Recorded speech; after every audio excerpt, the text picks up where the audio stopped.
పరుచూరు సోదరులకి thank you sir. మీరే నన్ను ఈ సంస్థలో పెట్టింది. అందరికీ నా హృదయపూర్వక నమస్కారాలు. సినిమా గురించి, మా టైగర్ తేజ గురించి, సురేష్ బాబు గురించి, కాజల్ గురించి తర్వాత మాట్లాడతాను. ముందు నేను మా పెద్ద ఆయన రామానాయుడు గారికి తెలిసినట్టు ఒక విషయం చెప్పాలి.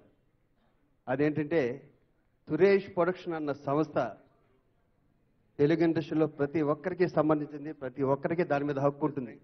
అంత ప్రేమ మాకు పెంచి ఇచ్చారు మా నాయుడు గారు. అది ఎవరికి చెందదు, ఎవరికి అంత దక్కదు. ఇది నా సంస్థ అని చెప్పుకునేది. అలాంటి సంస్థలో ఫస్ట్ టైం ఒక 25-30 సంవత్సరాల క్రితం ఎప్పుడు నిర్మాత రామానాయుడు గారు అని పడింది, ఫస్ట్ టైం సురేష్ బాబు అని పడింది. ఆ సినిమా పేరు బొబ్బుల రాజా. నా లైఫ్కి టర్నింగ్ పాయింట్ అదే, నా కెరీర్ స్టార్టింగ్లో. మళ్ళీ ఒక 20-30 సంవత్సరాల తర్వాత మా సంస్థ, మా సురేష్ ప్రొడక్షన్ సంస్థలో రానా ఫస్ట్ టైం హీరోగా చేస్తున్నాడు. ఆ సంస్థలో కూడా నాకు మంచి క్యారెక్టర్ ఇచ్చారు. నాయుడు గారు థ్యాంక్ యూ సార్. ఇంకొక చిన్న విషయం, ఇది చాలా ఇంపార్టెంట్ విషయం, కొత్తగా సినిమాలు తీసే వాళ్ళు నేర్చుకోవాల్సిన విషయం. ఇదేంటంటే నాయుడు గారి కుటుంబం అన్న సినిమా తణుకులో షూటింగ్ జరుగుతుంటే నాయుడు గారు నేను పక్కపక్కన ఉండేవాళ్ళు. నేనంటే చాలా ఇష్టం, ఎప్పుడు దగ్గరే పెట్టుకునేవారు. ఒకరోజు ఆయన కొంచెం నలతగా ఉండి జ్వరంగా ఉండి నేను వెళ్ళిపోతుంటే ఆయన రావట్లేదు. మళ్ళీ రూమ్కి వచ్చి అడిగాను, డాడీ రారా అని. ఒంట్లో బాగాలేదు, కొన్ని మీరు ఉండిపోండి, నేను వెళ్తాను షూటింగ్కి, నేను చూసుకుంటానండి ఎక్కడ ఉంటే. నేను రూమ్లో ఉన్నా కూడా నా మనసు అంతా షూటింగ్లోనే ఉంటుందన్నారు. ఒక 25 సంవత్సరాల తర్వాత ఇదే షూటింగ్ కారెక్కుడే జరుగుతుంటే సురేష్ బాబు గారు ఒంట్లో బాగాలేదు, రూమ్లో ఉన్నారు. బాబు ఒంట్లో బాగాలేదు కదా ఎందుకు వచ్చారంటే, నేను రూమ్లో ఉన్నాను, నా మనసు ఇక్కడే ఉంటుంది, అది పొడ్డొస్తారు. గ్రేట్. 100 సినిమాలు ఊరికే తీస్తారా?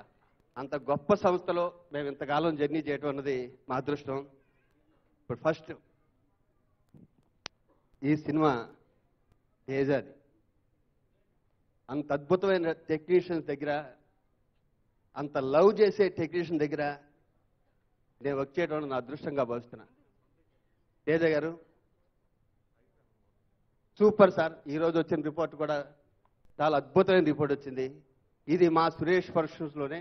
మాకు అప్పుడు బొబ్బుల రాజు ఎంత పెద్ద హిట్ అంత పెద్ద హిట్ అవుతుంది అనుకుంటున్నాను ఈ సినిమా. అలాగే సురేష్ బాబు గారు, నాకు మా సురేష్ బాబుని చూస్తే మా డాడీ నాయుడు గారిని చూసినట్టే ఉంటుంది. అంత కష్టపడతారు. ఈయన కూడా ఎంత ఎత్తు ఎదిగినా సరే అంత ఒదుగుంటూ ఉంటే, మరి 50 సినిమాలు చేయటం అంటే Kajal, you are really great.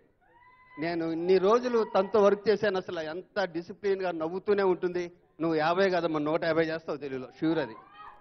ఇంకా అలాగే Catherine, wonderful artist, cameraman Venkat, మొత్తం నా యూనిట్ మొత్తం అందరూ కంప్లీట్. జేవి గారి దక్కించి ప్రతి ఒక్కరికి. మళ్ళీ ఈ సినిమా సూపర్ డూపర్ హిట్ అయిపోయాక మిమ్మల్ని అందరినీ కలుస్తాం. Thank you sir, thank you.